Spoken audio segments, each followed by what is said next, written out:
institution. It doesn't mean anything that today we live in a mental institution. 'Cause everything's crazy. They're doing away with borders. It's a new world. It's a new day. There is a new world order coming to your town. You better get ready. You better get ready. It's a new day. It's a new way. It's a new day. New day. It's a new way.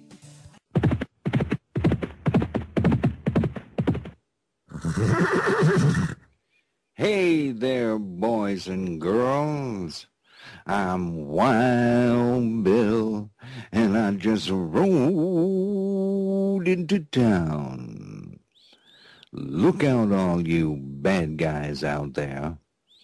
I'm fixing to blow the whistle on all your evil plans.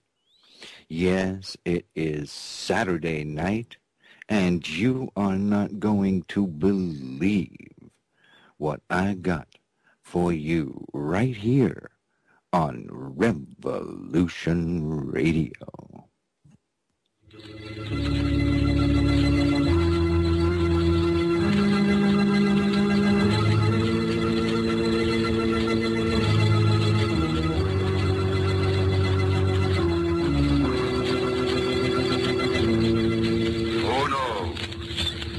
What evil lurks in the hearts of men?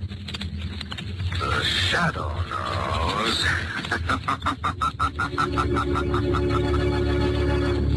Oh, yes.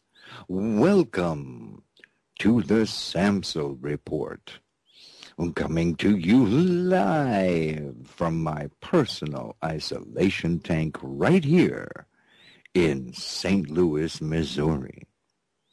The number to call in with your thoughts and your comments and your 2 cents worth is 314-720-6835. That's right. 314-720-6835, because I want to hear from you, okay? All right.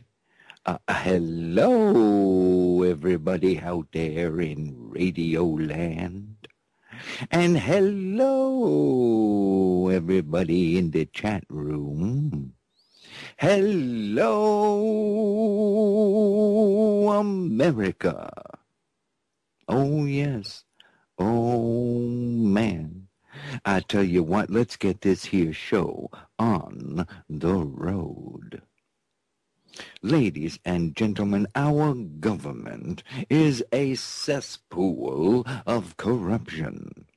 Our industrial might is a thing of the past, and the Constitution and the Bill of Rights, well, they're being trashed by a treasonous, out-of-control government intent on enslaving the American people. Oh, man, yes, I know, it sounds just like some low-budget horror movie made back in the 1950s, right? It sounds just like something right out of the Twilight Zone. But you know what, ladies and gentlemen? We live in the Twilight Zone. Oh, yes, we do.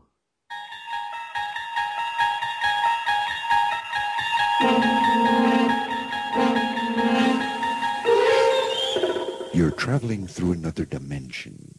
A dimension not only of sight and sound, but of mind. You're moving into a land of both shadow and substance. You are bombarded by the conditioning illusion projected forth by corporate and government-controlled mass media. A world of mind-controlled automatons, unable to think or speak out or stand up for themselves. You're entering a world where everything is just the opposite of what you think it is. You are living in the Twilight Zone. The Twilight Zone.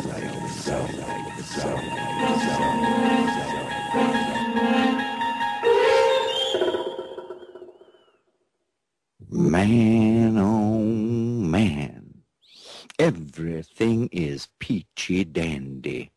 That's right, everything is so well. Am I right? Man, oh man, we live in the Twilight Zone. The mainstream media is a weapon. Oh, yes, it is a weapon, and it is being used to control and dumb down the American people, even as they are raped financially, their rights and liberties trampled upon, and America destroyed by design. And now it's time for an important message, especially for you listeners out there. Oh, yes, because this program on Revolution Radio is listener-supported. So, I tell you what you need to do. Send us money. Okay? Now, only you can support informative, innovative, entertaining, and fabulously original programs just like this one. Yes, it's Wild Bill's Headline Roundup right here on Revolution Radio. Okay? It's the Samsel Report, and it is expanding, ladies and gentlemen, reaching more and more people on more and more networks. Yes, besides my Revolution Radio home base right here at freedomslips.com, the Samsel Report can also be heard on Awake Radio US and Awake Radio UK. That's right. The Samsel Report is now a proud part of the Liberty Beacon, okay, at libertybeacon.com. The Liberty Beacon. Don't forget the. You got to have the at the beginning, all right? The libertybeacon.com.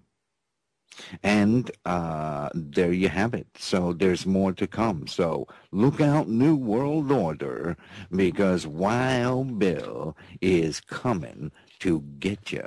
That's right. That's right. So I tell you what, you know what time it is? Do you know what time it is? Man, oh man, well, let me tell you, it is time for Wild Bill's Headline Roundup. Oh, yes.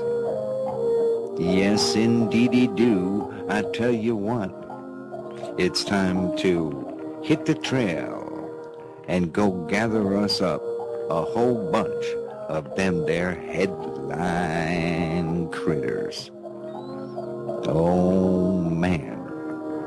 Are you ready to ride, buckaroos? Are you ready to ride? Well, let's hit the trail then. Let's ride.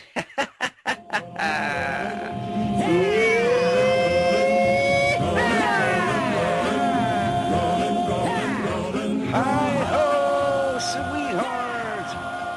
Away. Okay, all right. Okay, boy, oh boy, oh boy. It's been another week, another 7 days, and you're not going to believe what we got for you right here.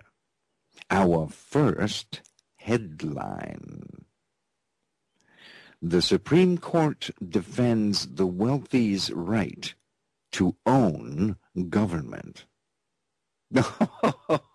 Oh, man. Washington.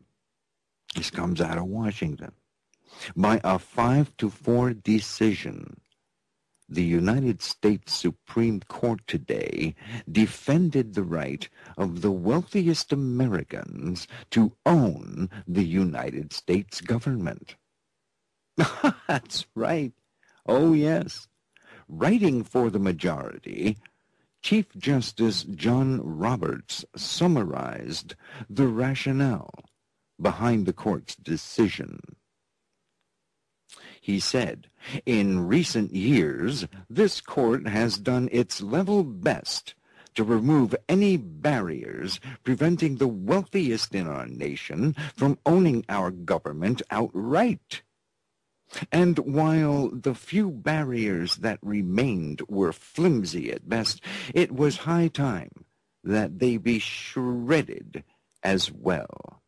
Oh, yes.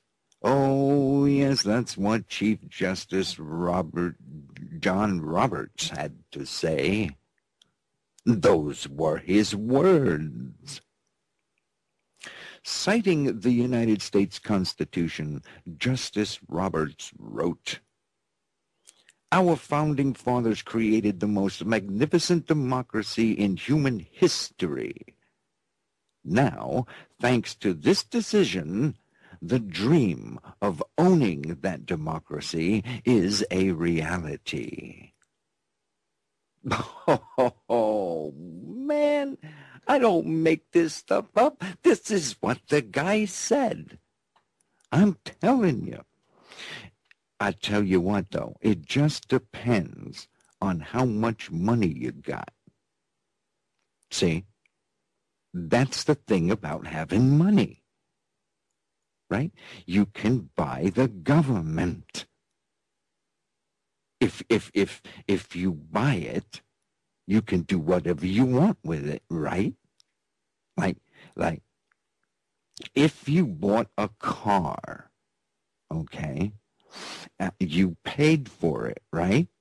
You paid for it, so it's yours, right?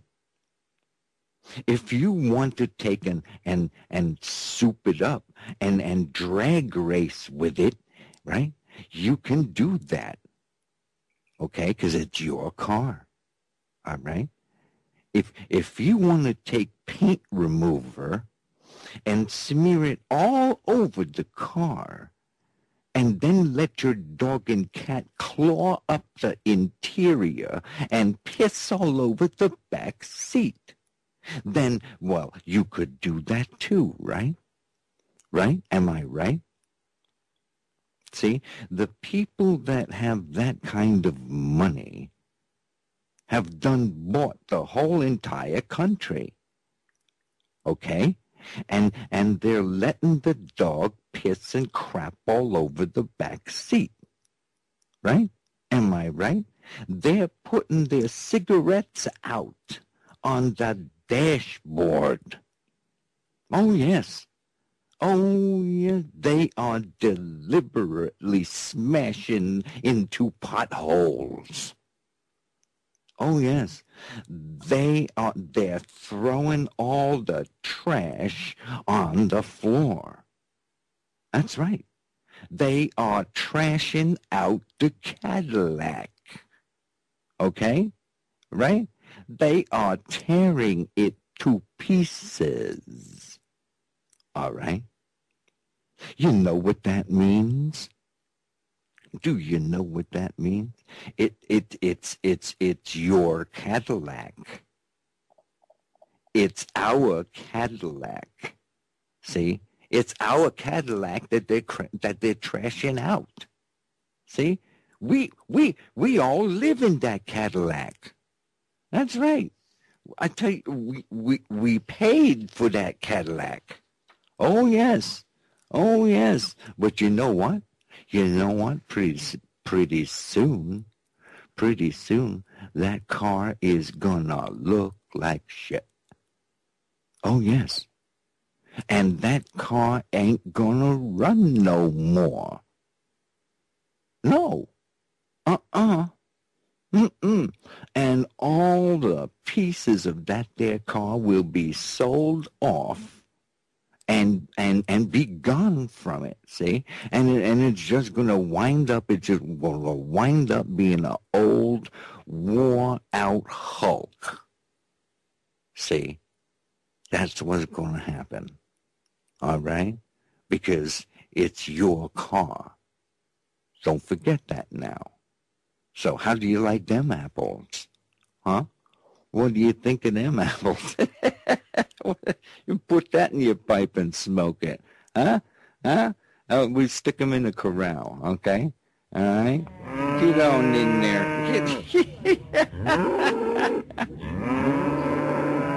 Get on in there. My goodness. Oh, boy, oh, boy, oh, boy. I tell you what. Ladies and gentlemen, you're listening to the Samsel Report. This is Wild Bill's Headline Roundup. Our next headline: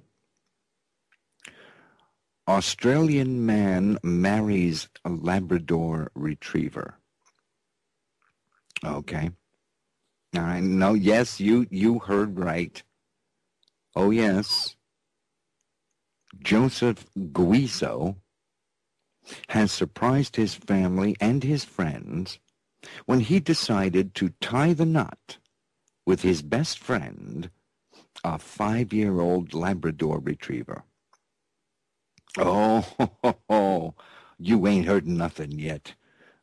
The young Australian from Toowoomba, that's where he's from. He's from Toowoomba. he describes himself as a religious kind of guy. He's a religious kind of guy, right? He says he could no longer stand to live with his 4-legged mate outside of wedlock. Okay, are you with me so far? 30 of the couple's friends were present at the emotional event, and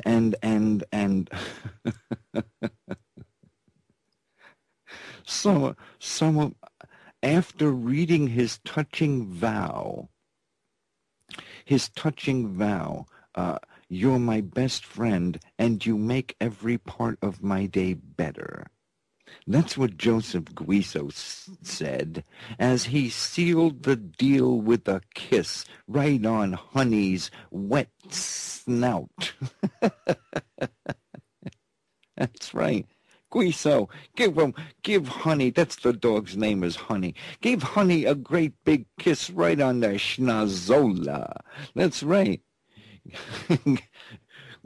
Of course, Guiso assured onlookers that it's not sexual, okay? It's nothing sexual, okay? All right? It's just pure love, okay? Just pure love. And what can be possibly wrong with that, okay? Especially in our modern day and age. You know where that one belongs. Get on in there. Get yourself on in there. My goodness gracious me. I tell you what. Boy, oh boy, oh boy. You are listening to the Samsel Report. This is Wild Bill's Headline Roundup. Our next headline: Michigan cops to track cell phone calls with military hardware. Oh, yes, you're gonna love this one. Oakland County Police purchased device. They purchased this device with the Department of Homeland Security grant. Okay? They get a Department of Homeland Security grant And so they go out and they purchase this device. They will soon use it. It's called the Hailstorm device to track cell phone calls. All right. And these things are capable of tracking all the cell phone calls. Okay. And within a, so many miles radius. Okay. All right. You with me so far? Okay. Under Sheriff Michael McCabe of Oakland County Police argued that a $170,000 Hailstorm device will be used to help capture fugitives of the law. People wanted for murder and rape. Criminals, right? Right? And I tell you what. Just knowing that they could track you if they wanted to keeps the would-be lawbreakers of the law, right, from becoming the do-be breakers of the law. See? It makes the would-be's become the do-be's, right? Right? Right? That's how Big Brother's going to protect you and your family. That's right. And if you are a law-abiding citizen and you have nothing to hide, then you've got nothing to worry about.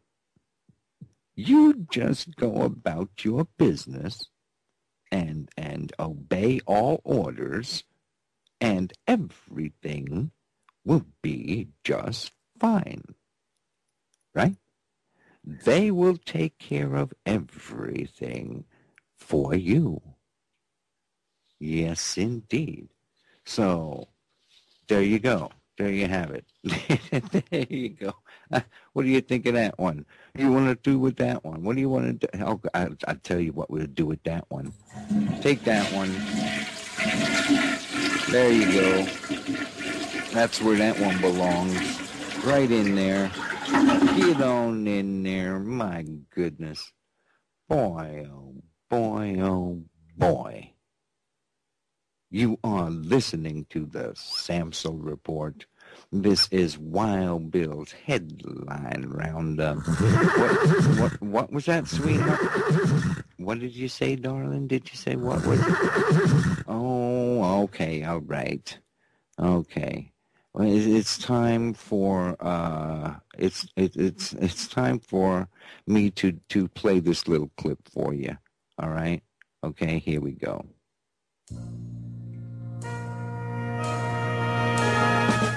Yes, it's Charlie Danger, private detective. Charlie Danger, defender of the Constitution. And now, Charlie Danger, private detective.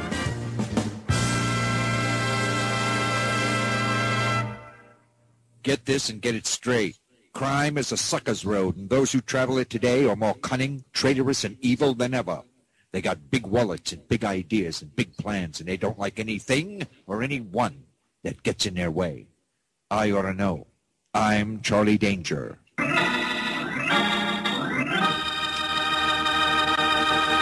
It was a cold, windy day as I sat behind my desk in my cozy little office waiting for a phone to ring that lately hadn't been ringing enough.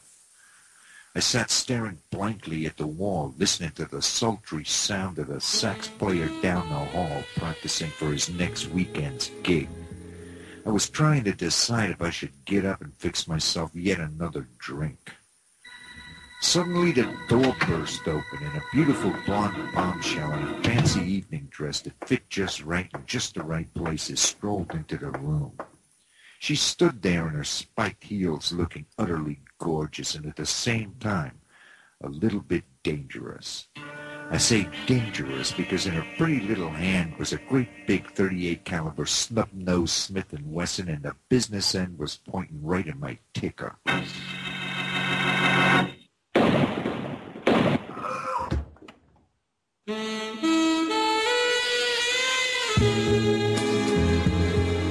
Yes, there are now 4 Charlie Danger adventures to choose from.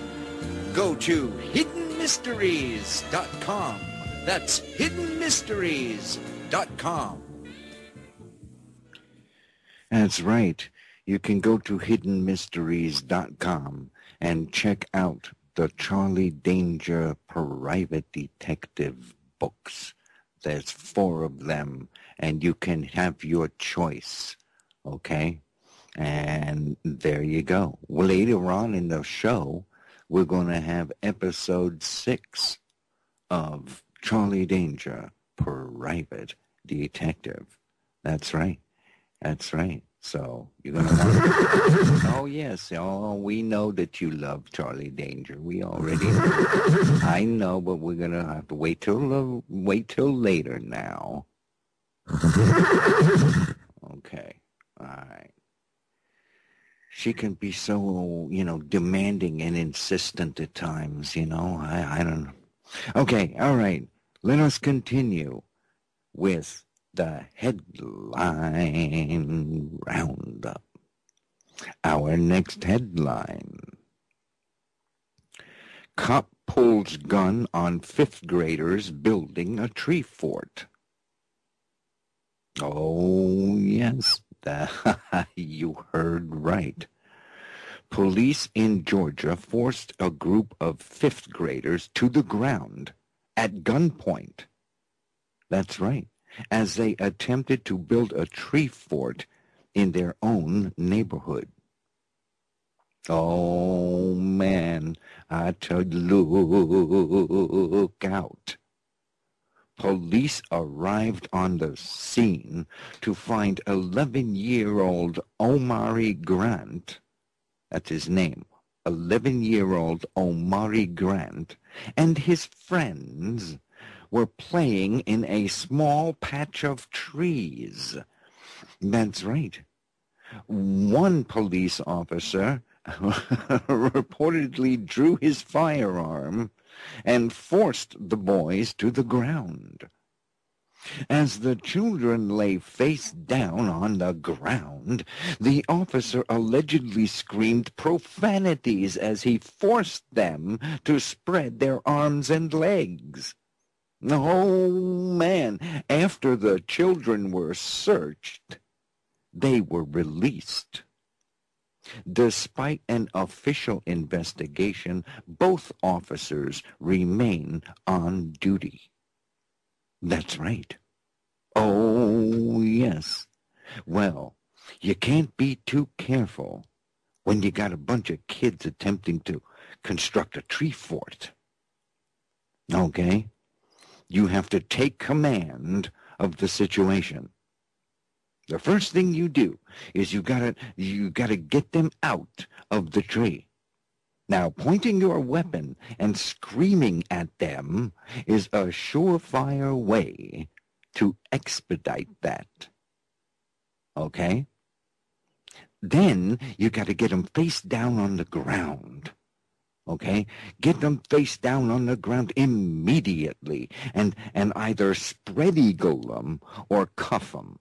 Now, the choice is yours. You've got that option. Okay? Remember to continually scream obscenities and threats as you take control of the situation. Also remember to search their bodies thoroughly for weapons or illegal substances. It's important to remember. It is important to remember also that parents, neighbors, or bystanders may attempt to interfere with your operational command, and therefore they can be handled in the same manner. Okay? So, there you have it. There you go. How do you like them apples? What do you think about that? Huh?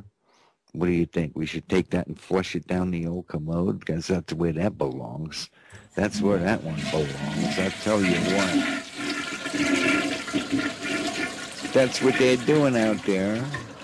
That's the police state that we now live in, ladies and gentlemen. So let us move on to our next headline. Okay? Can we do that? Our next headline. Obama gives himself a pay raise? Could it be? Could it be?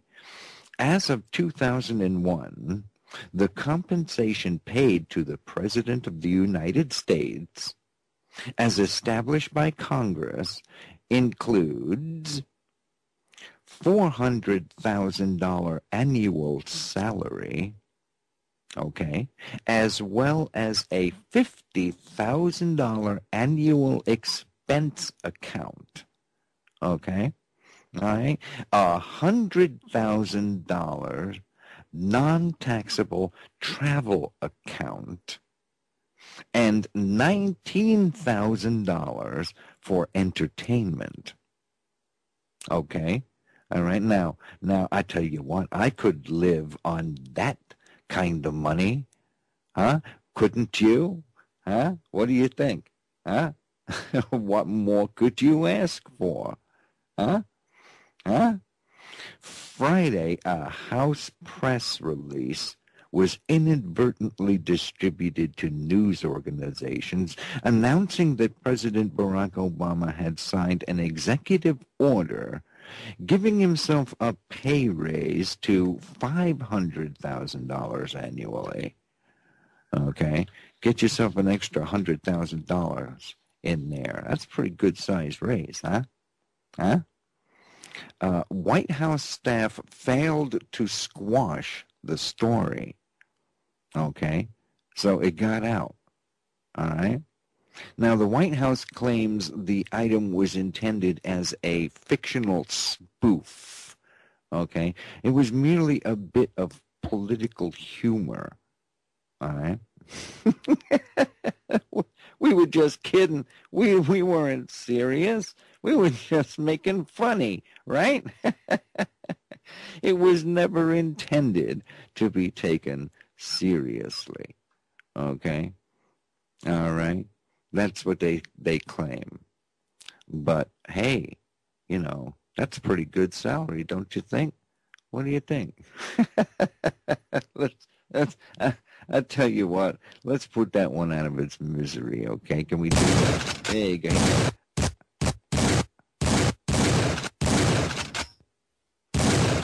Okay, all right. So take care of that one. Where does the guy come on? Just give me a big raise, like $100,000 a year. That's a pretty big jump in salary, man. Don't you think? Huh? Is it just me or what? I don't know. You're riding with Wild Bill's Freedom Posse. That's right. You're riding with the Freedom Posse. Ladies and gentlemen, the number to call in, 314-720-6835. Okay? Because we're having one hell of a good time right here on the Samsel Report. Now, let us continue to our next headline. Okay?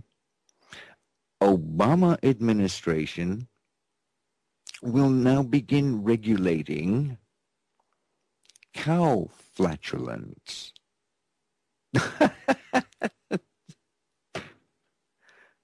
I swear to God, that's what it says here.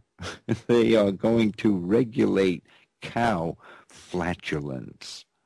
All right? All right? So out of all the things in the country that we have to fix, all of the problems that are facing us, right? Where does where does cow flatulence rank? Huh? I mean, is it just me or what? Is it just me or what? Huh? What do you think? What was that? I couldn't hear you. What was that? What was that? Oh, she must have went off somewhere. Okay. Cow flatulence. Oh, yes. In a press release entitled Fact Sheet, Climate Action Plan, Strategy to Cut Methane Emissions, the White House laid out its all-out approach to develop homegrown energy. They are going to take steady, responsible steps to cut carbon pollution to ensure a cleaner, more stable environment for future generations. Okay? All right? One of the key steps formulated by the Obama administration involves working in partnership with the dairy industry. The USDA, the EPA, the DOE, see, all working together to release a biogas roadmap, okay? A biogas roadmap outlining voluntary strategies to accelerate adoption of cost-effective technologies to reduce U.S. dairy sector greenhouse gas emissions by 25% by the year 2020. Yes, ladies and gentlemen, the culprit in all of this turns out to be cow farts. That's right. We're talking cow farts now. Okay? All right? Yes, deadly methane gases from the buttholes of cows. Oh, man. Milk and meat prices are up by 19%. If the government has the technology to regulate cow farts, it would mean that dairy prices, your milk, your cheese, right, will go through the roof. Now take this into consideration, ladies and gentlemen. Every time a cow farts, it raises the cost of production. Oh, yes, companies are scrambling to develop new technologies to not only reduce cow farts, but to recycle those same cow fart gases for resale to the American public. You see there? You see there? Now, keep in mind that this will require huge research and development costs that would, of course, ultimately be passed along to the consumer. It would result in the cost of meat and dairy products going ballistic. That's right. Into outer space, ladies and gentlemen. So, thanks to Obama, the cost of dairy and meat products will continue to skyrocket. So, there you have it. There you go. Ladies and gentlemen, I tell you what, we live in the Twilight Zone. I mean, come on now. Come on, you know. Let us be real about all this. It just gets crazier and crazier, ladies and gentlemen. Okay? All right. So I tell you what, let us continue. Let us continue with the headline roundup. Here's one right here. U.S.-backed, Obama-supported FSA rebels massacre an entire Christian village in Syria. Okay? Members of the Free Syrian Army reportedly attacked the Christian-dominated Al-Duvair village in Rif on the outskirts of Ham on Monday, wherever the hell that is, where they massacred citizens, including women and children, before the Syrian army came in, right? those who are loyal to al-Assad, and they intervened on behalf of the Christians. Okay? So in other words, from our government's point of view, the bad guys came in and saved everybody. All right? The reported attack comes shortly after intense fighting in the city of Al-Qusayr over the weekend, in which Bashar al-Assad's forces inflicted heavy casualties on the rebels. Okay, the U.S. and other Western governments that are backing the FSA have acknowledged the presence of jihadists, but insist that they're only a small part of the rebel movement. Members of the FSA have admitted that their plan is to institute Sharia law, and the rebels now have they have a brigade. The rebels now have a brigade named the Osama bin Laden Brigade. Now on Monday, Senator John McCain made a surprise visit to Syria, where he met with General Salem Idris, the leader of the Supreme Military Council of the FSA. So he met with the top FSA guy, right? And McCain, John McCain.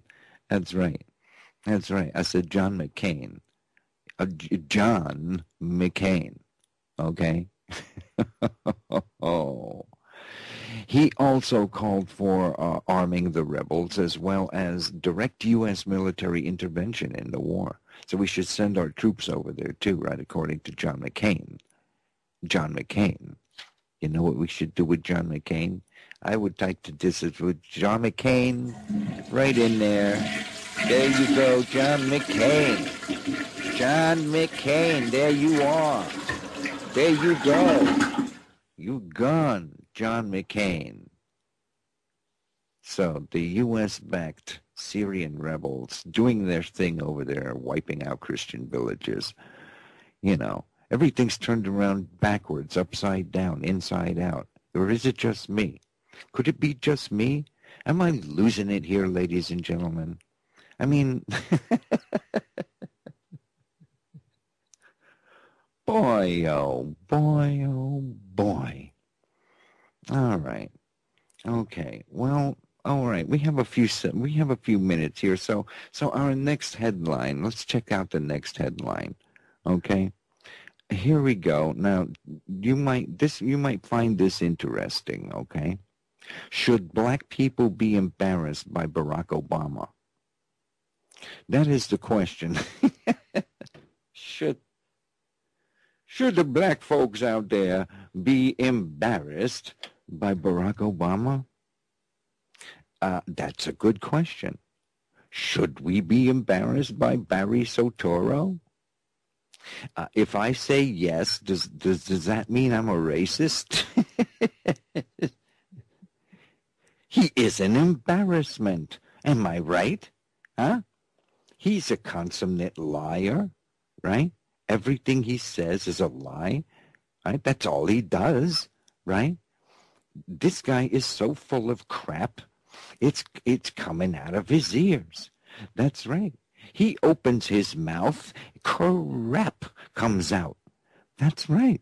Oh, man. Am I embarrassed by this clown? Yes, I think the guy sucks. That's right.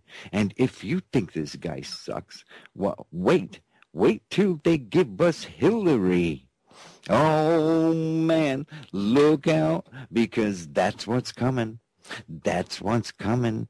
Oh, yes, wait till you get the bitch from hell. Oh, man, and she's gonna pick it right up where this guy leaves off. Oh, yes. I tell you what, I met a guy on the street. Oh, man. And do you know what he had to say about it? Check this out. Hello and welcome to Common Sense TV. I'm your host, the Doctor of Common Sense, E.T. William. Please visit the website at www.whateverhappenedtocommonsense.com. The question has been asked, should black people be embarrassed of Barack Obama? Should they be embarrassed of the job Barack Obama is doing?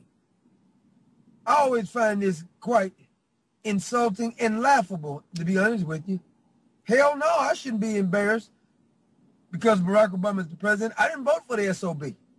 It's almost like asking people, were you embarrassed when Bill Clinton, asking white people, were you embarrassed when Bill Clinton was the president, when he was getting Lewinsky's in the White House? Or asking the Germans, were you insulted when Hitler was your leader? Hell no. White people should be embarrassed too of Barack Obama. Whoever supported this fraud should be embarrassed of Barack Obama, not just black people. Now, the black people who blindly support him, hell yeah, you should be embarrassed. The white people who blindly support him, you should be embarrassed, and so on and so forth. I mean, when you look at his record of running the damn country, Americans should be embarrassed of Barack Obama. We are the laughing stock of the world. And it appears as if we stopped talking about Vladimir Putin again, haven't we? Russia. Whatever happened to the whole Russia incident with Barack Obama threatening Vladimir Putin? That wouldn't work out well, because I believe Vladimir Putin knows exactly what many Americans know, that Barack Obama wasn't born in this country. Vladimir Putin may have information to tell you why or show you why Barack Obama wasn't born in the country. And he may have said, you keep running your damn mouth, I'm going to reveal to the people. Well, Vladimir Putin, we already know Barack Obama wasn't born in the country. But you got many who out there who tried to cover for him, including conservatives. I've said this before, and I make conservatives mad when I say this. Around the election, many in the conservative movement, including those people from the Tea Party, they said the Koch brothers, and many of those who was backing Mitt Romney, told you not to bring up Barack Obama's birth certificate, told you not to bring up that the boy liked to be bent over. And how's that working out for you? Now, we brought up these real issues and attacked him, took the gloves off, punched him with the bare knuckles from a political standpoint, the SOB probably wouldn't have got reelected. But no, they wanted to play nice. They wanted to play all footsies with Barack Obama. And that's why he got reelected. So everybody who did their part to get this lousy SOB reelected should be embarrassed. You should be embarrassed that you have allowed him to stay in office. You elected him the first time, you should be embarrassed. You elected him the second time. And not just the liberals got Barack Obama reelected. No, I disagree. There's many conservatives that did their part to get Barack Obama reelected. Whether you just stayed at home because Mitt Romney wasn't conservative enough for you, or you tried to tell people not to attack Barack Obama, let's just stay with the issue. The issue is his damn birth certificate. What the hell do you mean? As if his birth certificate is not a damn issue. Bastard wasn't born in the country. He has did everything he can to hide not being born in the country. The media has covered for him not being born in the damn country. He's a known pathological liar about everything he's talked about. He was a community organizer. That's the only thing he was qualified to be. He was down in the sissy club down in Chicago at Reverend Wright's church. It means Reverend Wright may be a sissy too. Look how tough he tried to act. Reverend Wright had this sissy up in there trying to support the sissy. And all you sissies who are out there still supporting Barack Obama, that's who should be embarrassed of Barack Obama. All these liberals who knowing full well he was a communist, knowing full well he hated the damn country. Hell, Michelle Obama is a damn communist. And we knew that these socialists and communists, all the people that Barack Obama hung around, his mother and his father, his grandparents was communists, and all these media covered up for Barack Obama. That's who should be embarrassed, that you got Barack Obama elected twice, knowing he wasn't born in the country, knowing he was a full-blown communist, knowing he hung around communists, knew he hated the damn country, that he was not going to do a damn thing to uphold the Constitution. That's who should be embarrassed. That's who should be embarrassed. No, just because you black. Why should I be embarrassed because Barack Obama is black? I don't even support the bastard.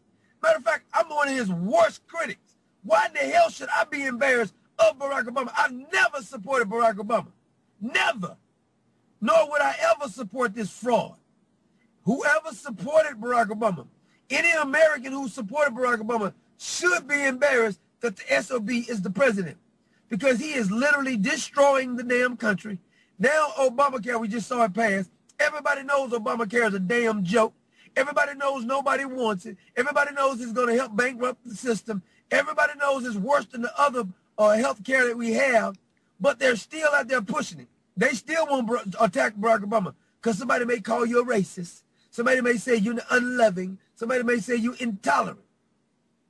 This sissy has been doing nothing but pushing the gay agenda and global warming and the green industry since he came in office, and people still prop him up.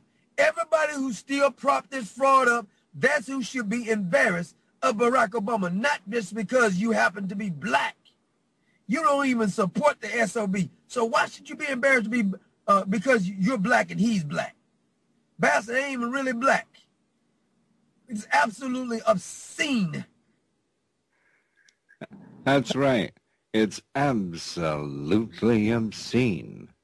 Oh, man, look out. You're riding with Wild Bill's Freedom Posse. That's right, you're riding with the Freedom Posse right here on Revolution Radio.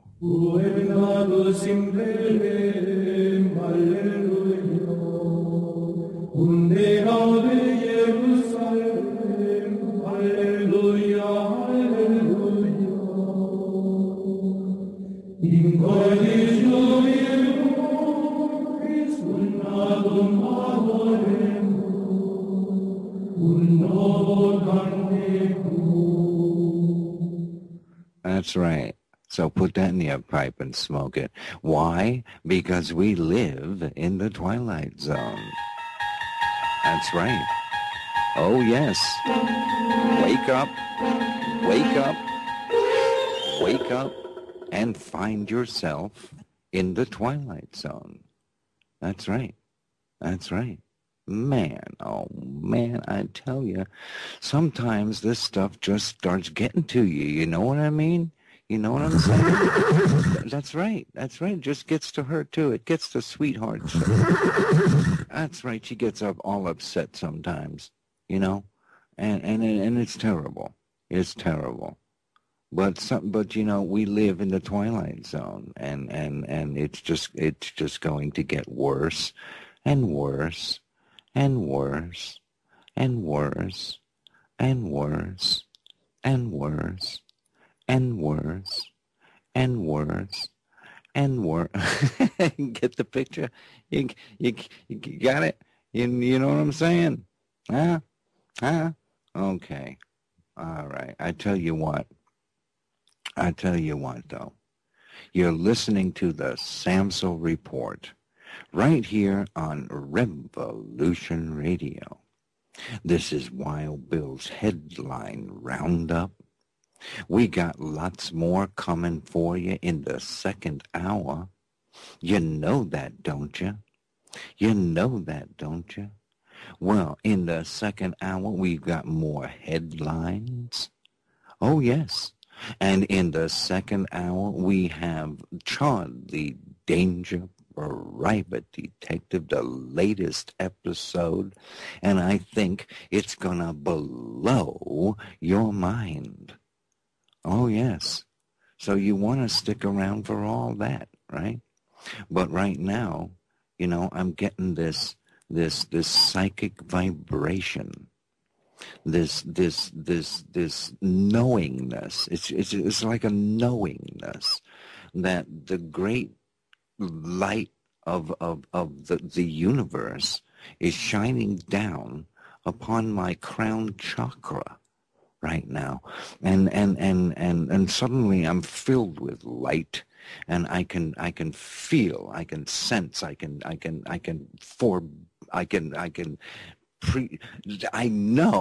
just know that we are going to have a break. I can tell. I know. It's amazing. It's amazing. It's amazing. We're gonna go into a break now.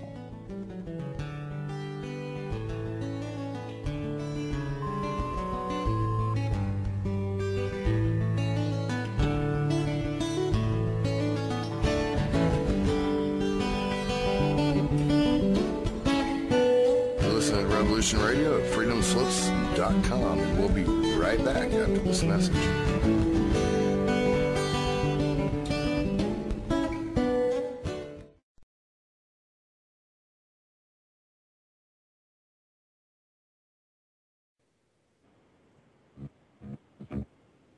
All right, we are back. Free your mind, and your ass will follow. That's right, ladies and gentlemen, and no truer words have ever been spoken. Oh, yes, you're listening to the Samsel Report.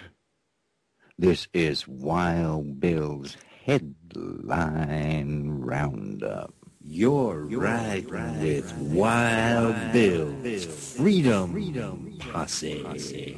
That's right, you're riding with the Freedom Posse.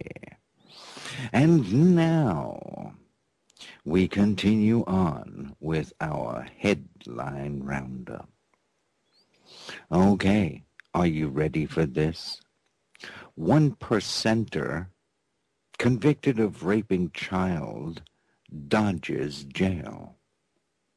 Oh, yes, a Delaware man convicted of raping his 3-year-old daughter only faced probation after a state superior court judge ruled he will not fare well in prison.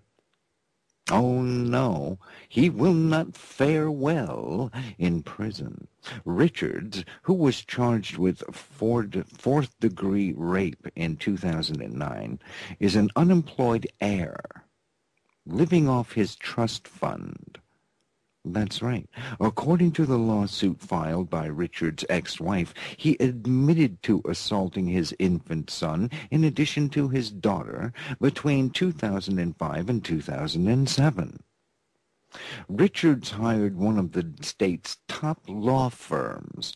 That's right, the top law firm, the guys at the top of the pyramid. And he was offered a plea deal. That's right.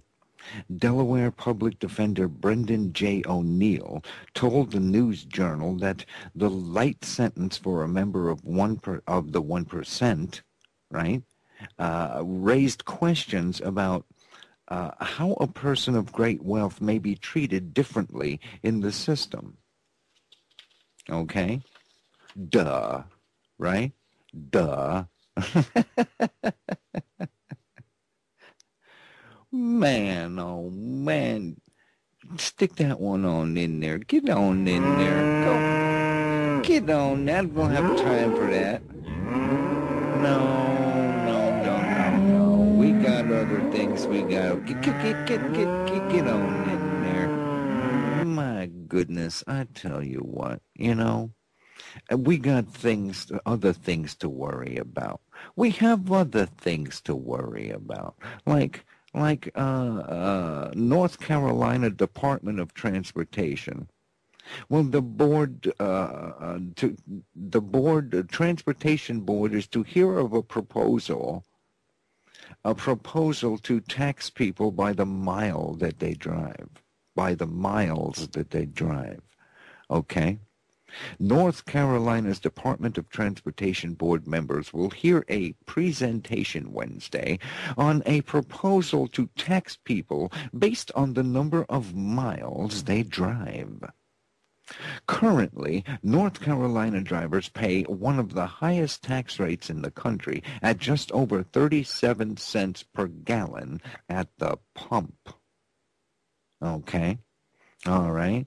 North Carolina Department of Transportation said the proposed mileage tax would generate around $500 million a year, charging drivers 1/2 cent per mile. Not only are you going to be paying taxes at the pump, ladies and gentlemen, you will be paying taxes by the mile as well. And that's what's coming down the turnpike, baby. That's what's coming down the highway, baby. You got that?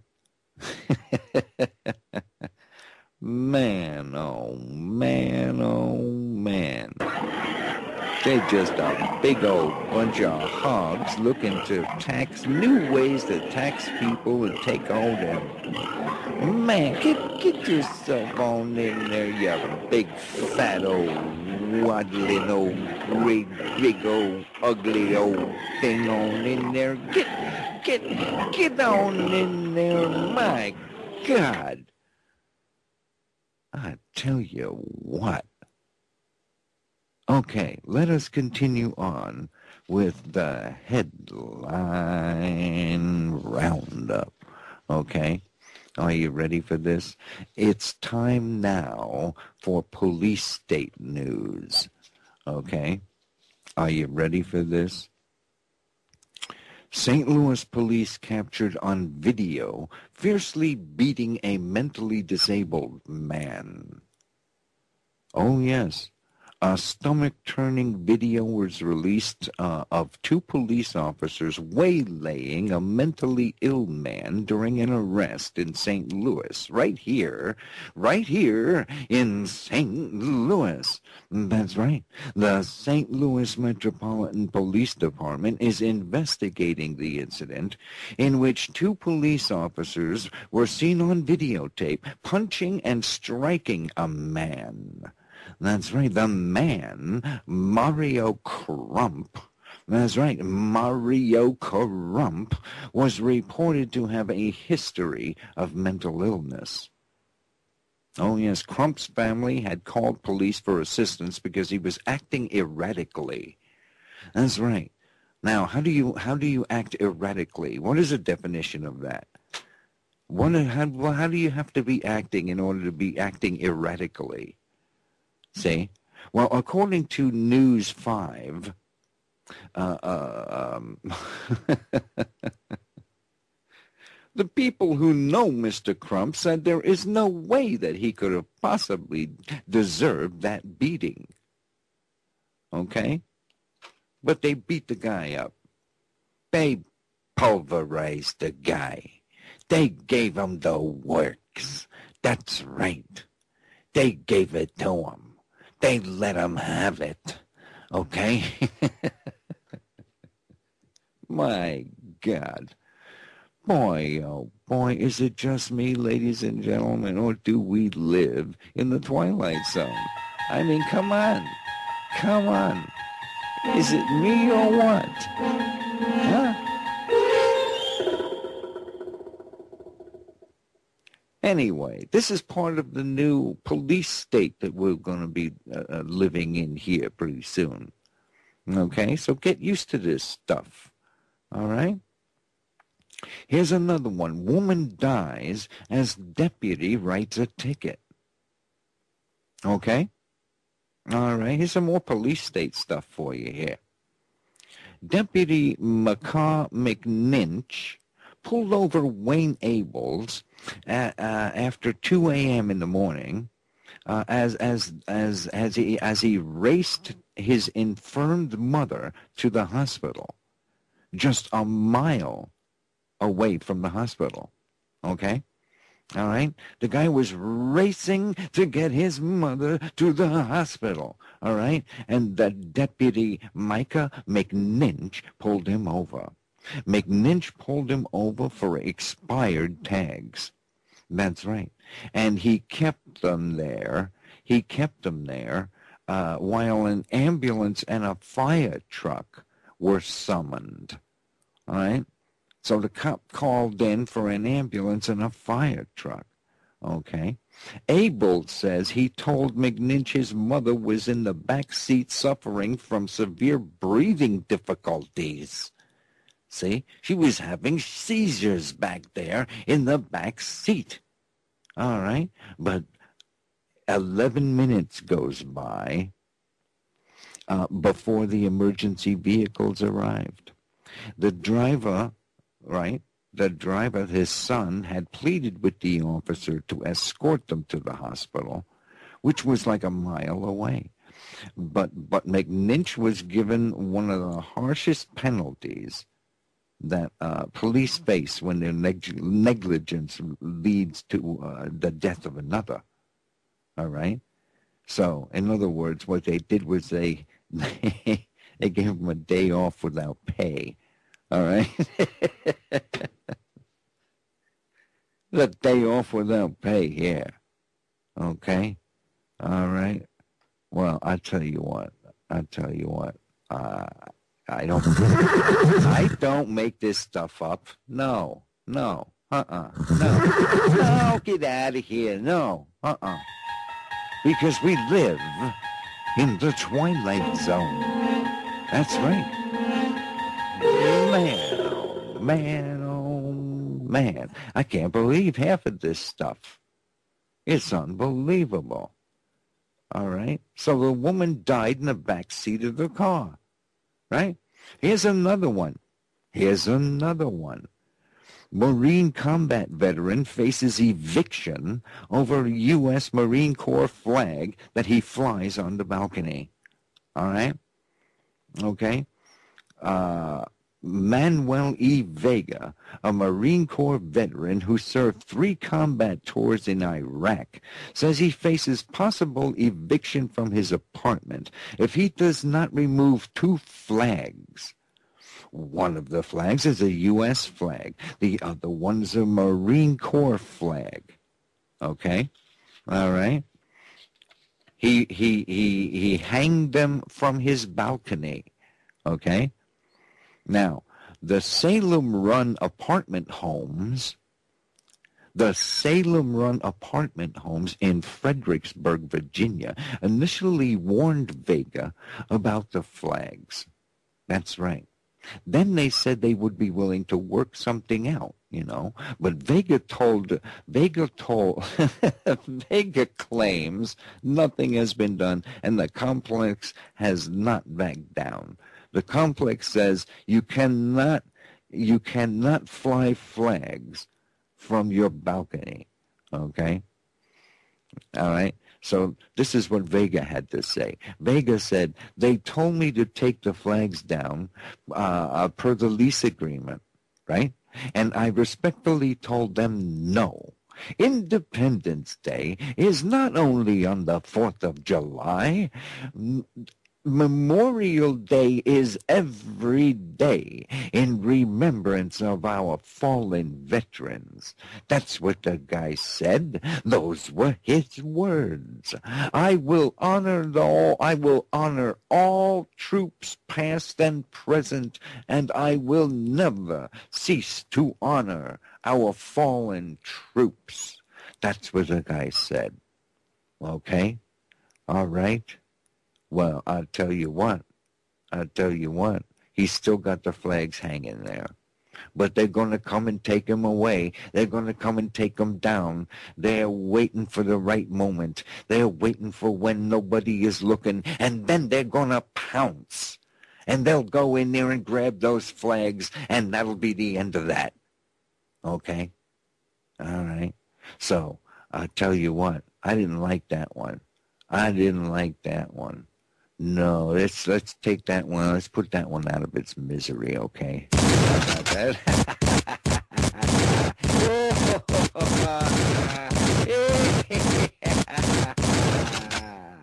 There you go. All right? The guy wants to fly his flags. He should be able to fly his flag. Get out of here. Get out of here. Okay? All right? Ladies and gentlemen, let us continue on with our headline roundup. Here we go. Lesbians 101. University to give seminar on how to be a lesbian in 10 days or less. Okay? All right, you got that? This is in our universities now, ladies and gentlemen. An upcoming LGBTO seminar at the University of South Carolina's upstate USCU will teach students how to be a lesbian in 10 days or less, and will focus on LGBT, what is that, a Q? Is that a Q? Oh, yeah, it's a Q. Okay. LGBTQ cultural mores. Yes, I said cultural mores, ladies and gentlemen. According to the school's website, theater artist Leigh Hendricks will perform her one-woman show, How to Be a Lesbian in 10 Days or Less, to kick off the 6 Bodies of Knowledge Symposium and Conference. They're having a symposium and a conference, ladies and gentlemen. Oh, yes. Oh, yes. All the lesbians all gathering together to have a symposium and a conference. Oh, yes. The show is it is a 1-hour performance that follows Butchie McDyke. That's right, it follows Butchie McDyke. Hey, maybe Charlie Danger can come up against Butchie McDyke. What do you think? Charlie Danger meets Butchie McDyke. Oh, man, that would throw a spanner in the works, wouldn't it? Man, I got to remember that. Butchie McDyke. Okay. All right. The 1-hour performance follows Butchie McDyke, a motivational speaker, an expert lesbian. She's an expert lesbian. That's right. And she deftly glides her captive audience in an exploration of self-discovery, first love, coming out, lesbian sex, queer politics, and a really important Rebecca oh my God, I'm losing it here. I can't believe this, my God.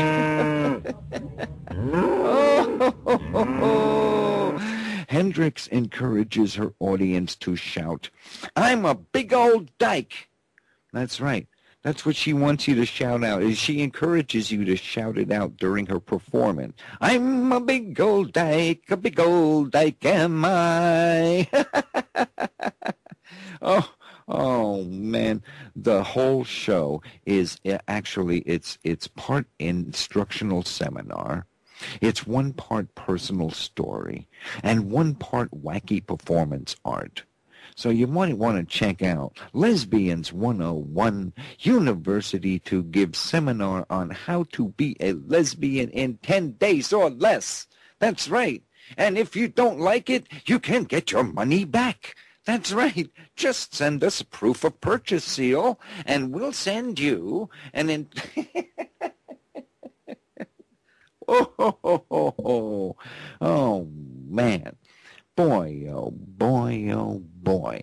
I tell you what, man. Some of this stuff just starts to get to old Wild Bill. He just kind of loses it there. I know. It's hard to believe. I know. And it's time. Okay. All right. It's time now, ladies and gentlemen, for the moment that you have been waiting for. It's time for the moment that you have been waiting for. Ladies and gentlemen, I now present to you the adventures of Charlie Danger, Private Detective. Oh yes, starring myself and the amazing, the one, the only Terry Joyce. That's right. And you've been looking forward to this, and here it comes, because here we go. All right. The Adventures of Charlie Danger, episode number 6, right here on Revolution Radio. Yes, it's Charlie Danger, private detective. Charlie Danger, defender of the Constitution. And now, Charlie Danger, private detective.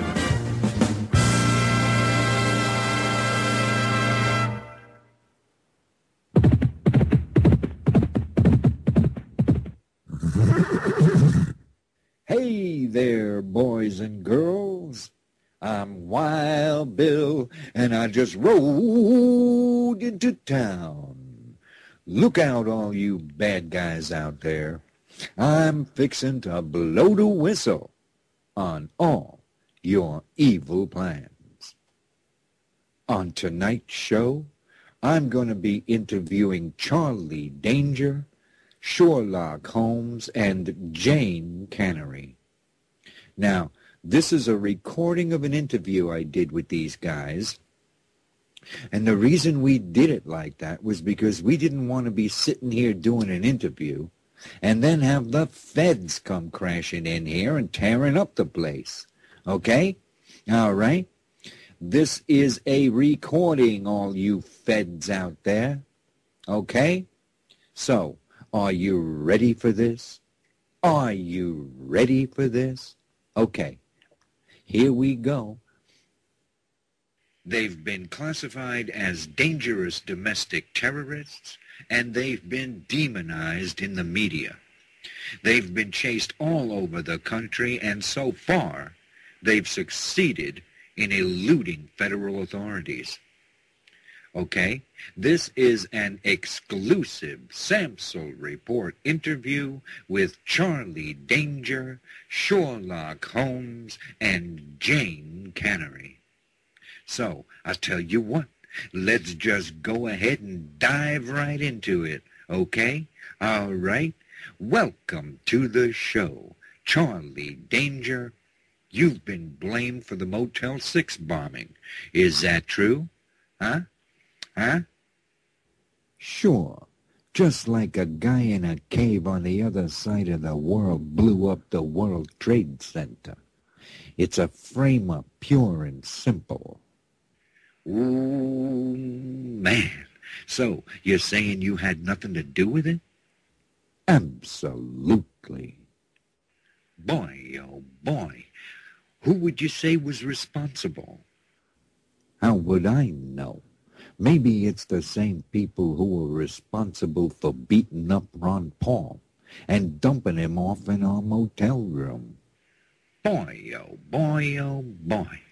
The man did disappear, and it's been all over the news lately. But go on. I'm surprised they didn't try to pin it on us. Wait till you hear about the note. Tell them about the note, Holmes.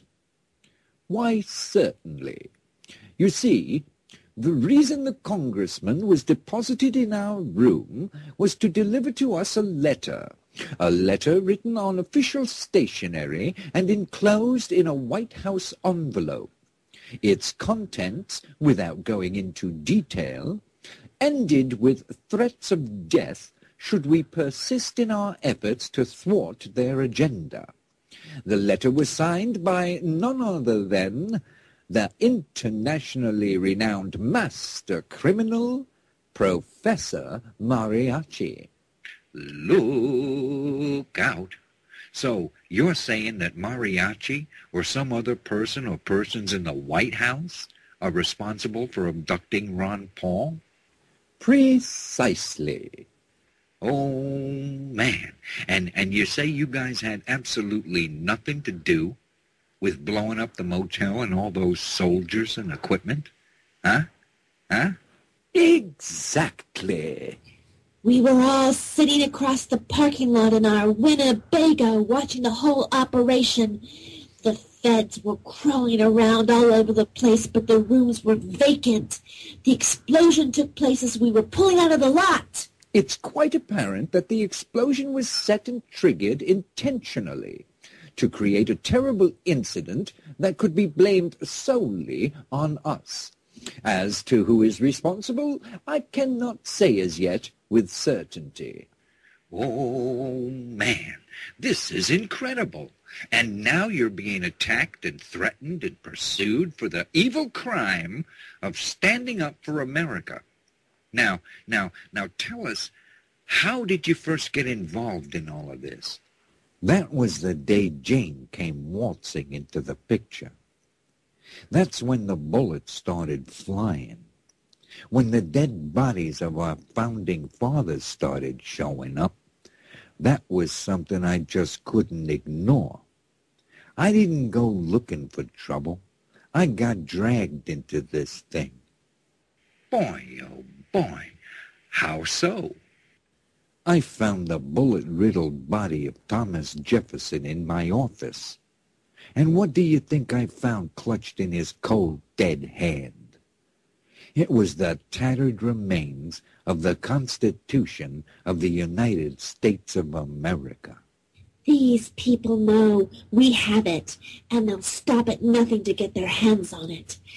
Because ultimately, they want to destroy it. We've been running for our lives ever since. What a bunch of dirty, rotten scumbags. Sherlock Holmes, do you have any comments? Since my first encounter with Mr. Danger, I would have to say that I've been dragged right along with him, so to speak. It most certainly has been a revealing experience. Now tell me something. You guys infiltrated and raised havoc at the Bohemian Grove, did you not?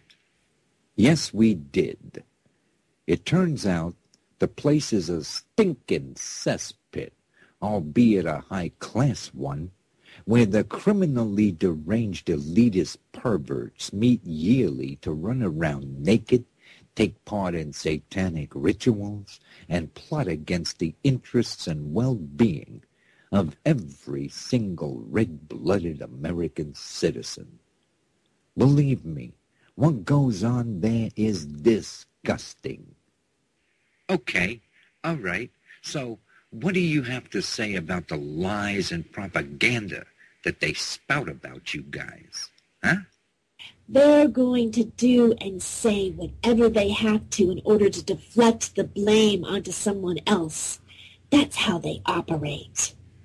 You know what? These people are nothing but dirty rats. And so is the media. Just look at these headlines, okay? All right? Here, the New York Times. Charlie Danger, the American Bin Laden. Huh? Here, the Washington Post. Charlie and Jane, the new Bonnie and Clyde. Okay? All right? Here's the cover of Time magazine. Sherlock Holmes, go home. Now, how do you like them apples? We don't. And that's not all. Obama says you guys are a major threat to national security. Rachel Maddow says Obama should put us in Gitmo and throw away the key. Chris Matthews says we should be stood up against a wall and shot. I tell you what, the mainstream talking heads are demonizing you guys all over the media. And they don't stop there. Oh, no. They're even attacking Lassie with their stinking lies and propaganda. Well, we're not buying it, see? Because we know what you criminals and your mouthpieces in the media are all about. You people make me sick. You think you can say and do whatever you want, no matter how criminal it is. And you think we're all so dumb and stupid that you can get away with it, huh? Well, you're not going to get away with it no more. That's right. I've had it with you people. And you're not going to have your way with us, okay? All right? You got that? You're nothing but scum, dirty, rotten scum! You're not our masters. We are not your slaves. You got that? You got that? Yay! All right. I'm starting to go off on a rant here, so I need to settle down and get back on the subject. Okay? Sorry about that, guys. Think nothing of it. It's quite understandable, old boy.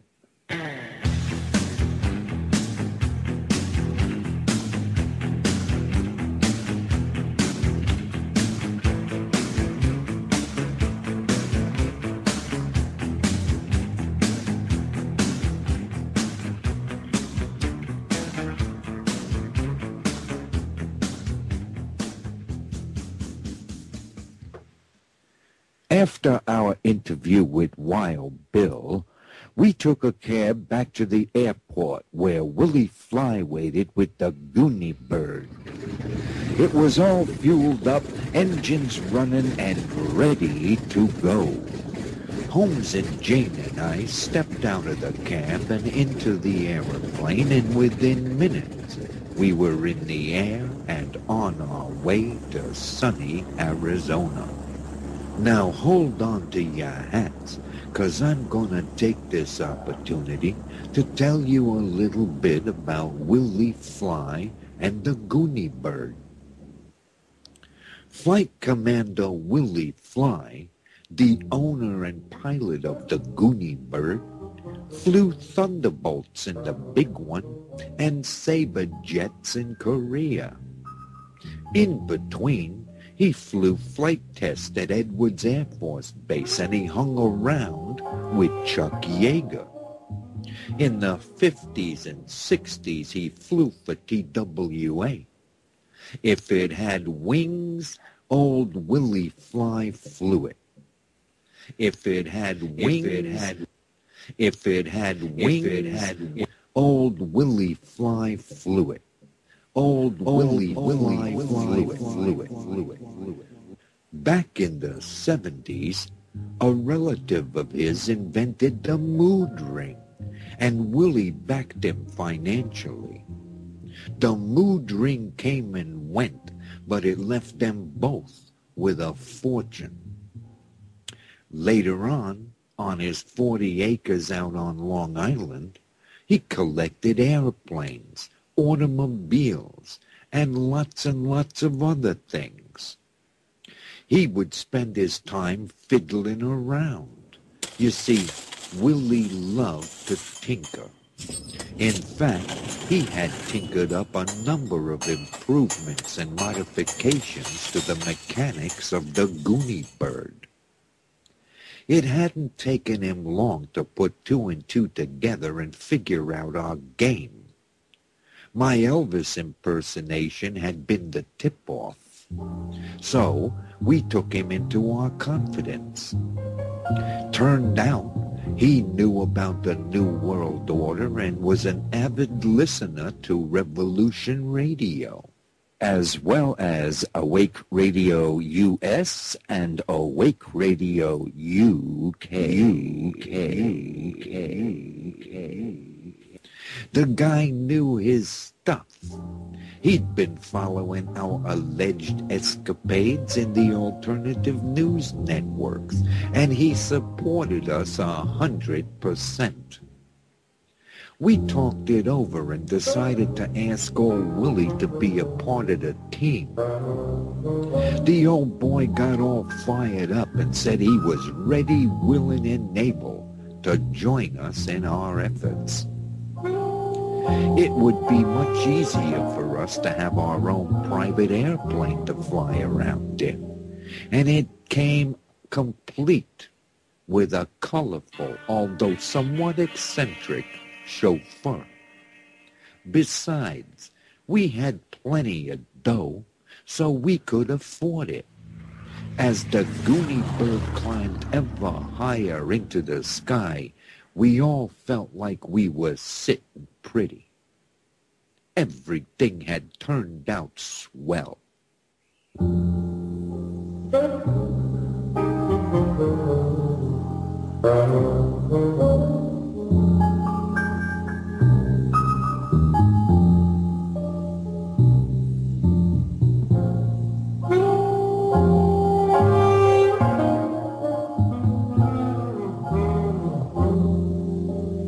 We were all sitting as pretty as you please as the Goonie bird winged its way into the sunset.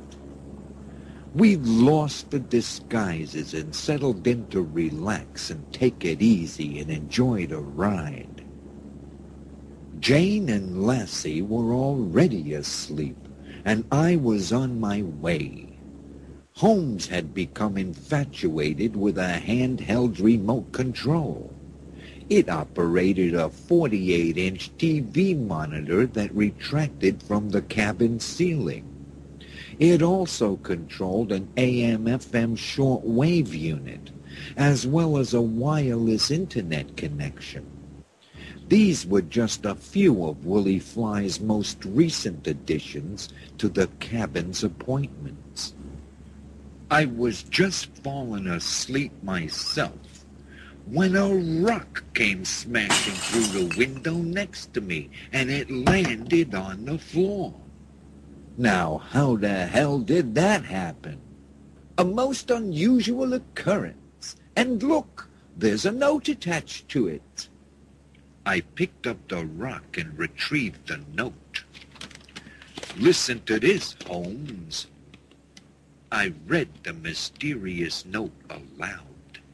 Dear Mr. Holmes and Charlie Danger, I have built a command bunker in the Arizona desert. From there, I shall be able to fully coordinate and control the achievement of the North American Union plan. The facility will soon be operational, and I shall be the keynote speaker at the grand opening. Know as well that I have been heavily funding La Raza and the Reconquista movement. I am not only funding them with taxpayer money, I am also acting as their political action supreme advisor. I also command an army of Mexican gangs and drug runners. I direct the ongoing construction of the NAFTA superhighway, and I have a direct line to Washington, the UN, and the U.S. Border Patrol. I am telling you this because there is absolutely nothing you can do to stop me. Your efforts are futile. At any rate, you will soon be dead. It was then that Lassie woke up and started barking. What is it, girl? She started jumping up and down and acting crazy. I think we're about to get shut down. I looked out the window and noticed a black fighter plane with Mexican flags painted all over it. It was flying in formation with us just off the starboard wing. We got company, I said. My God, it's a Messerschmitt, cried Holmes. In a flash, he was headed for the cockpit, and I was right behind him. Willie Fly had took control of the Goonie bird and taken evasive action. He pulled around behind us, Jane yelled from back in the cabin. The next thing we knew, tracers were flying past the windows and slamming into the airplane. Fly took evasive action. He winged the plane over and dove off and around. Still, the Messerschmitt stayed right on our tail. Again, tracers rushed by us as others tore through the tail end of the plane and perforated holes in the wings. Fly pulled up and to the left, and the fighter shot right by us. Take over for me, Holmes. Just keep her straight and level. Holmes grabbed the wheel, and Fly jumped out of the pilot's seat. He pulled a lever marked emergency on the wall, and suddenly a door opened overhead, revealing the installation of a fully retractable turret armed with a strange-looking new weapon. What the hell is that? I asked in awe. That, Mr. Danger, is a high-powered, variable-intensity laser beam weapon. I tinkered it together last winter. The turret's off an old flying fortress. By that time, the Messerschmitt had come around and was on our tail again. Once again, 50 caliber bullets were mercilessly pounding into the Goonie bird. Holmes struggled to maintain control of the plane. In a flash, Fly jumped up in the turret, swung it around, and fired the laser weapon at the Messerschmitt. Like a bolt of lightning, the laser beam shot out and sliced the black fighter plane in half. Both pieces began to tumble towards the earth, and the pilot hit the silk. As we watched him going down, we all breathed a sigh of relief. But we sure as hell weren't out of danger yet. Both our engines had quit, and we were going into a nosedive. Everybody get on your chutes, yelled Fly as he jumped back into the pilot's seat. We just might have to bail. I stumbled back into the cabin. Jane and Lassie had their chutes on already. We're going down. We might have to bail. Jane was as white as a sheet. It's Mariachi. He said he would kill us. This ain't time to lose your head, baby. We'll make it out of this mess. No, no. We're going down. We're going down. We're going down.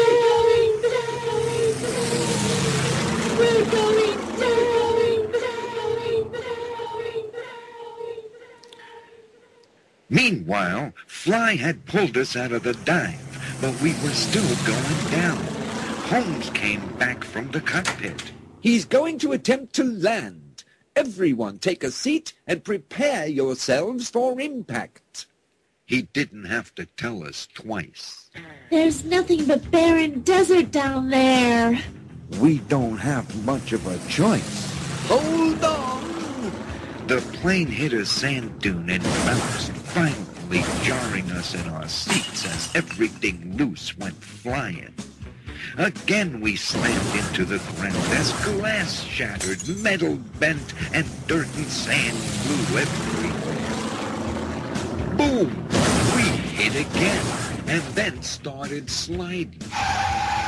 The sound of scraping and grinding metal filled our ears.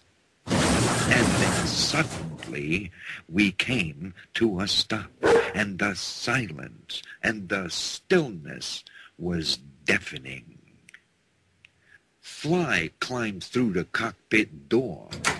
Any landing that you can walk away from is a good one in my book. Welcome to Arizona.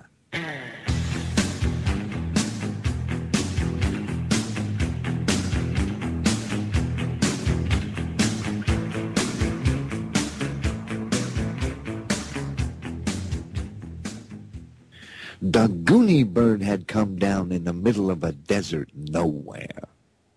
There was nothing but scrub brush, prickly pears, and saguaro cactuses all the way around for 360 degrees. Fly stood atop the fuselage and scanned the horizon. Oh, that was one hell of a landing, said Jane as she and Lassie came walking up to where I stood. Any sign of anything? I yelled up to Fly. I can't see a blasted thing, except for more desert. Holmes emerged from inside the fuselage and saw us standing there. He walked over and joined us. The electronics are all out of service. We've no way of contacting anyone for help. Looks like we're up the proverbial creek, if you ask me. I'd say we're in for a hell of a long walk. But it's well over 100 degrees. We'll fry out there. Unfortunately, we've got no other choice. At that moment, it was true. We'd escaped death at the hands of an assassin in the Messerschmitt, only to find certain death as the burning desert would dish it out. How long could we survive with no water and no food? How long could we survive the burning heat that beat down mercilessly on the land and turned the goony bird into a raging oven? We were staring into the jowls of death, and it had a bad case of halitosis. But you couldn't tell that from the look on Willie Fly's face. He climbed down from atop the fuselage onto the wing with a great big smile on his face. We're sure having a hell of an adventure now, folks. I ain't had this much excitement in a long time. Jane looked at me and shrugged her shoulders. In case you haven't noticed, we're stranded in the middle of a desert wasteland. The old man looked at her and laughed.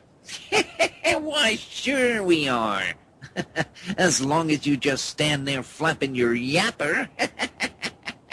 He jumped down from the wing. Follow me, youngsters. You just might learn something. He disappeared inside the fuselage, and a toolbox. I bought this thing as surplus from the McDonnell Aircraft Company back in 1957. He said as he dumped aircraft parts from the suitcases and tools from the toolbox. It's called an XV-1 converter plane.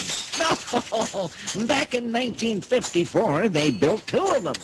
It's sort of like a helicopter and an airplane combined. It never saw production, but I bought one of them at a hangar sale. Yeah, and I threw it in the storage compartment, and I forgot all about it. You gotta be kidding me. And you're gonna put this thing together? You folks ain't seen nothing yet. Just give me 30 minutes and we'll fly this whirly bird right out of here.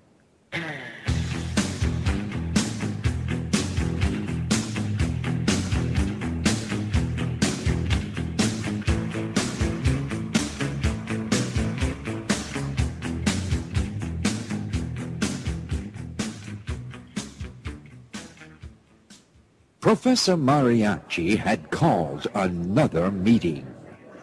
The entire NAU program was falling behind schedule, and he was determined to get to the bottom of it. He banged his gavel down on the conference table. A hush came over the room as the 12 attendees all took their seats. Mariachi waited for their total silence, and then he began. I am extremely disappointed in the lack of progress being achieved in the NAU program. I distinctly ordered that the doors be open to illegal immigration and that every means to encourage and increase the mass movement must be undertaken. I have just been informed that Charlie Danger and Sherlock Holmes have once again escaped the ingenious trap that I have laid for them. However, it is of no consequence. They cannot hope to interfere with such an elaborate and well-planned operation as has been devised by myself and my associates. If this project fails, it will be due only to your own incompetence. Where is my NAFTA superhighway? Where are my Mexican trucks? Where is my comprehensive immigration reform? Why isn't Spanish being taught in every classroom in the country? Why aren't more illegals voting? I want an explanation as to why this program is falling behind my strict timetable. How are we to achieve North American Union without flooding the entire country with an adequate number of foreign nationals? Now, either you idiots get on the ball, or I shall have you replaced. Do you hear? Now, get out of my sight, all of you. This meeting is adjourned.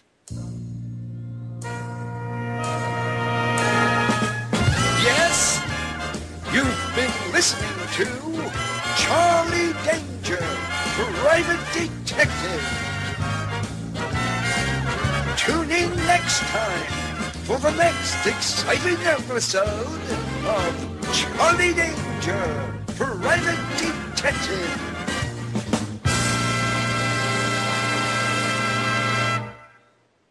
And there you have it, ladies and gentlemen. Episode 6 of Charlie Danger, Private Detective. Okay, all right. Well, I tell you what, we had one hell of a roundup this evening. Oh, yes, we did. We got all kinds of them there headline critters. Look at them all in there. See them all in there? We got them all in there. That's right. Oh, man, and then the other side. Oh, look at them all in there. Look at them big old fat. There's Nancy Pelosi. There's Obama. There's Michelle.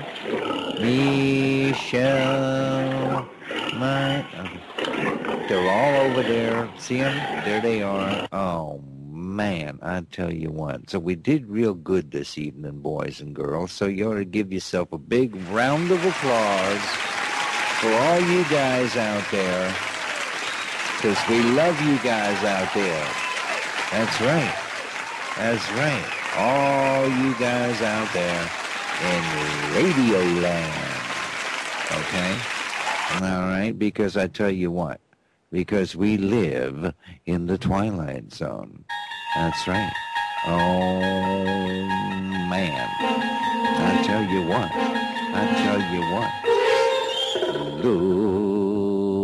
Look out. Now, you want to tune in. I get all choked up, you know. It just gets me all choked up here. So, but you want to come in next week, you want to be here, okay, for the Samsel Report, Wild Bill's headline roundup, okay? So, because right now, we have reached the end of another Samsel Report. Oh, yes, and it's almost time for old Wild Bill to be going. That's right. Look out. Hello, I must be going. I cannot stay, I came to say I must be going. I'm glad I came, but just the same I must be going. For my sake you must stay, for if you go away, you'll spoil this party I am throwing. I'll stay a week or two. I'll stay the summer through. But I am telling you, I must be going.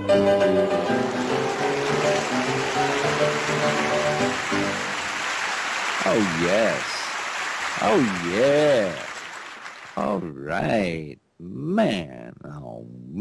Oh, that's the old Groucho. Remember Groucho? Oh, man. Anyway, it's time for the end of another Samsel Report. That's right. That's You're right. right with Wild Bill's Freedom Posse. That's right. You're riding with the Freedom Posse. And it's the sunset of another day right out here in the prairie. Okay? So come back next week. Okay? Or you can tune in tomorrow night, Sunday night, from 4 to 6 p.m. Central Time. That's 5 to 7 p.m. Eastern Time for the Samsel Report on awakeradio.us. Okay? Anyway, it's time to go. So free your mind and your ass will follow. That's right. Because I am sensing my psychic abilities are telling me that the end of the program is just about here. See, I can sense this, you know. It's some natural ability that I have developed that allows me to tell when the end of the program is here. Right? Am I right?